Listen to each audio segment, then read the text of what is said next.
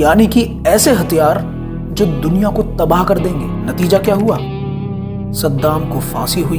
Iraq's prime minister signed the decree, and former dictator Saddam Hussein, who had been likened to Adolf Hitler, was hanged for his crimes against humanity. Reaction around the world to his execution was equally quick. और दुनिया को तबाह कर देने वाले वो हथियार कभी मिले ही नहीं। लीबिया, साल 2011। गद्दाफी, उसने कहा, हम गोल्ड दिनार लाएंगे।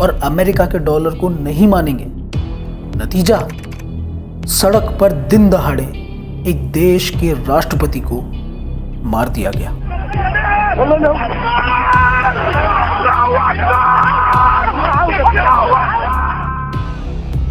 जो इन बैंकर्स ने इराक और लीबिया के साथ किया, वो ही ये इतने सालों से अपने पड़ोसी देशों के साथ करते आए हैं, जिसे अमेरिका अपना बैकयार्ड कहता है। साल 1954, ग्वातेमाला, वहां के नेता जैकोबो अरबेंस, लोकतांत्रिक तरीके से चुने हुए जैकोबो अरबेंस ने एक गुनाह कर दिया।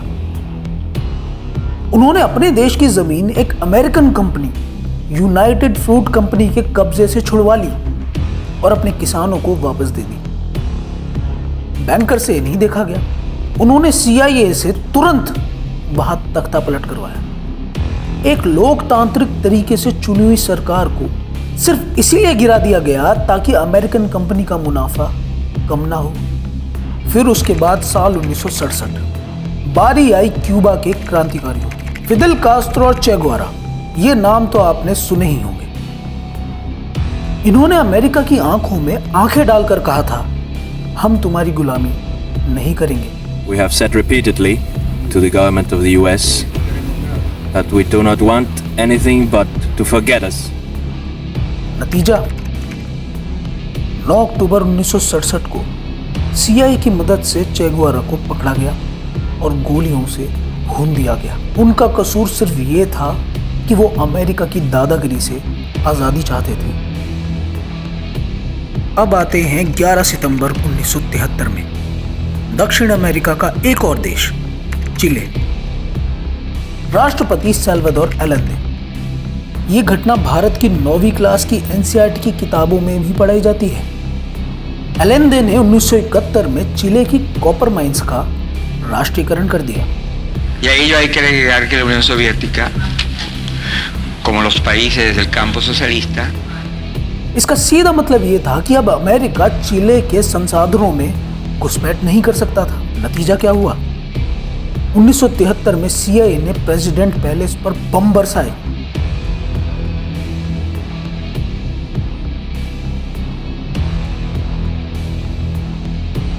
एलेंदे को मारा गया और वहां अमेरिका की एक कठपुतली पिनोशे जैसे तानाशाह को बिठा दिया गया। momento verdaderamente histórico. फिर बारी आई इक्वाडोर की। 24 मई साल 1981, राष्ट्रपति जेमी रोल्डोस, उन्होंने भी वही कहा कि इक्वाडोर के तेल पर वहां के निवासियों का हक है। La comunicación que en este instante se está realizando. बस उन्हें हटाने के लिए कोई आर्मी नहीं भेजी गई, उन्हें एक प्लेन तोहफे में दिया गया और 24 मई को उनका वही प्लेन रहस्यमयी तरीके से गिर गया। किस्सा खत्म। रोल्डोस मारे गए। दक्षिण अमेरिका के इन सभी देशों को बर्बाद करने के बाद अब बारी आई वेनेजुएला की। ह्यूगो चेवेज वेनेजुएला के एक लोकप्रिय नेता थे। उन्होंने वेनेजुएला की तेल के कुओं का राष्ट्रीयकरण करने की हिम्मत दिखाई। Nos acusa a nosotros, a mí me acusan de patrocinar el terrorismo. Son ellos los que patrocinan el terrorismo. Exxon और कोनोको जैसी अमेरिकन कंपनियों को देश से बाहर फेंक दिया। बस अमेरिका कैसे इसे सहन कर पाता। अमेरिका ने एक तख्ता पलट करवा दिया। मादुरो की ही तरह उन्हें भी जेल में डाल दिया गया। लेकिन वेनेजुएला की जनता और सेना शेवेज के साथ थी। जनता ने राष्ट्रपति भवन घेर लिया और सीआईए को मजबूरन शेवेज को छोड़ना पड़ा। ऐसा पहली बार हुआ कि सीआईए को किसी देश में मात खानी पड़ी थी और यह सब हो पाया सिर्फ जनता की मदद से। लेकिन वेनेजुएला के लिए समय आगे के लिए अच्छा नहीं था। शेवेज के बाद आए मादुरो। मादुरो शेवेज को ही अपना आदर्श मानते हैं। Estos judíos de las 12 tribus, que no son los que mandan hoy en el Estado de Israel. Los que hoy gobiernan Netanyahu no es judío auténtico. Él es un cambalache que viene por allá de Polonia. Es el proyecto sionista, que dicen que van desde el río Jordán hasta el Éufrates y más allá. उन्होंने वही किया जो एक देशभक्त करता है। Venezuela का तेल वेनेजुएला के लिए, sangre suramericana, caribeña। लेकिन इन बैंकर्स को यह मंजूर नहीं था। इन्होंने फिर वेनेजुएला के साथ शुरुआत करी आर्थिक आतंकवाद की। इन बैंकर्स ने अंतरराष्ट्रीय सट्टा बाजारों को एक्टिव किया। वेनेजुएला की करेंसी बोलीवार पर शॉर्ट सेलिंग करवाई गई। शॉर्ट सेलिंग उसे कहा जाता है जब जानबूझकर किसी देश की करेंसी को इतना बेचा जाता है कि वो मिट्टी में मिल जाए। इस शॉर्ट सेलिंग का परिणाम यह हुआ कि वेनेजुएला में भयंकर मंदी आई। 2018 में मादुरो ने चीख कर कहा था कि ये ज़ायनिस्ट बैंकर्स साम्राज्यवादी राक्षस हैं। Que cada quien saque sus conclusiones. Yo creo que los sionistas gobiernan Estados Unidos. Mandan en la Casa Blanca, en el Congreso, en los medios de comunicación, en las redes. बस यही वो गलती थी जो Maduro ने कर दी, सच बोलने की गलती। आज मादुरो जेल में है और जिस एक नई महिला को वेनेजुएला का नेता बनाकर पेश किया जा रहा है वो कौन है? इस महिला का नाम है मारिया कोरिना मचाडो। इस महिला को इसी बैंकर्स की लॉबी ने अभी कुछ समय पहले ही नोबेल पीस प्राइज दिलवाया। और यह महिला और कोई नहीं है बल्कि वही एजेंट है जो इन बैंकर्स के इशारों पर नाचेगी। We will open Venezuela for foreign investment. I am talking about a $1.7 trillion opportunity. We will bring rule of law, we will open markets, we will have security for foreign investment and a transparent massive privatization program that is waiting for you. I would like to thank Benjamin Netanyahu, the Prime Minister of the State of Israel. And I promise we one day will have a close relationship between Venezuela and Israel. I myself look forward to visit the State of Israel as soon as we conquer freedom. जैसे America ने बाकी देशों में तख्ता पलट करवा के अपने एजेंट बिठाए, ते ही अब वेनेजुएला की बारी है और इस महिला के वेनेजुएला के राष्ट्रपति बनते ही मिशन कंप्लीट। वेनेजुएला का तेल अब वापस डॉलर के कब्जे में है। अभी तक की पूरी कहानी अमेरिका की दादागिरी के बारे में थी, लेकिन अब आते हैं असली मुद्दे पर, भारत पर। हमारे देश के ऊपर इसका क्या असर है? अब मैं आपको इस बारे में बताऊंगा कि क्यों मैंने शुरुआत में ये कहा था कि जो वेनेजुएला में हुआ है वो हमारे देश भारत में भी हो सकता है। हमारे देश भारत के दक्षिण में हिंद महासागर के अंदर और अंडमान द्वीपों के पास तेल का एक विशाल भंडार है। इस भंडार की खोज कम से कम 20 साल पहले हो चुकी थी। मेरी अपनी याददाश्त में मुझे बहुत अच्छे से ये बात याद है कि आज से लगभग 15 साल पहले मैं टीवी देख रहा था। तब डीडी नेशनल के ऊपर 2 वैज्ञानिक आए हुए थे जो ये चीख कर कह रहे थे कि हम भारत सरकार को ये कब से कहते आ रहे हैं कि अंडमान एंड निकोबार में तेल है और वो तेल इतना है कि कई 100 सालों तक हमें तेल की जरूरत नहीं पड़ेगी। लेकिन तब से लेके अब तक उस काम को वहीं रोक दिया गया है। आज तक भारत सरकार ने वहां पर ड्रिल करने की हिम्मत नहीं दिखाई है। क्यों? क्योंकि अगर हमने तेल निकाल लिया तो हमें डॉलर की जरूरत नहीं पड़ेगी और डॉलर को नकारना मतलब अमेरिका से दुश्मनी। आप लोग याद करिए, जब अभी कुछ दिन पहले ही ब्रिक्स की बात फिर से छिड़ी थी तो ट्रंप ने साफ साफ धमकी दी थी। But we made a lot of progress, and as you know, we put a 50% tariff on India. उस धमकी से भी भारत बैकफुट पर आ गया और फिर अभी कुछ दिन पहले ही ट्रंप ये कह रहा था, They wanted to make me happy, basically. He wanted to, Modi's a very good man. Yes. He's a good guy. He knew I was not happy, and it was important to make me happy. They do trade, and we can raise tariffs on them very quickly, and it would be very bad for them.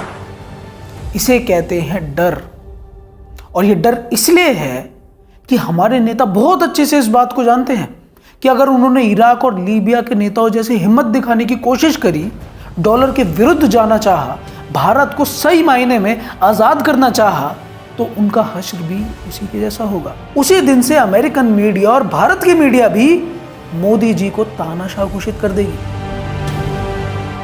Human rights के झूठे report आने लगेंगे और CIA अगले तख्ता पलट की तैयारी शुरू कर देगी। अब ये तो मैंने आपको समस्या बता दी, लेकिन इसका इलाज क्या है? इसके लिए आपको मैं एक परिस्थिति बताता हूं। मान लीजिए एक मोहल्ला है और मोहल्ले में सारे पड़ोसी आपस में बहुत प्यार से रहते हैं, लेकिन एक दिन एक ऐसा आदमी मोहल्ले के अंदर आता है जो बहुत बदमाश है, सबके ऊपर दादागिरी दिखाता है। कुछ दिन रहने के बाद वो आदमी अपने पड़ोसी को डरा धमका कर उसके घर पर कब्जा कर लेता है। लेकिन कमाल की बात यह है कि उस मोहल्ले में रहने वाले दूसरे पड़ोसी उसके इस काम का विरोध नहीं करते। कुछ दिन बीतते हैं और वो बदमाश आदमी अपने दूसरे पड़ोसी का भी घर कब्जा लेता है, तब भी कोई उसे कुछ नहीं कहता। ऐसे करके धीरे धीरे वो सारे मोहल्ले पर कब्जा कर लेता है।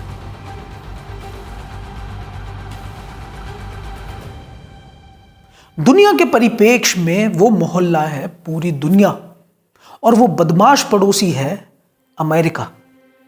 अगर आज अमेरिका के इस दुस्साहस पर कोई देश नहीं बोल रहा है तो इसका मतलब यह है कि अगला नंबर किसी और देश का है। और अगर हम बात करें अपने देश भारत की, तो हमारे पास सिर्फ और सिर्फ एक ही उपाय है, ताकत को इकट्ठा करने का, अपने देश को इतना ताकतवर बनाने का कि कोई हमारे सामने आंख ना उठा पाए। आज आप चाइना को देखिए, चाइना ने अपनी ताकत इतनी इकट्ठी करी है कि अमेरिका उसको कुछ भी बोलने से पहले 2 बार सोचता है। रूस को देख लीजिए, रूस के बारे में भी अमेरिका बोलने से पहले कई बार सोचता है।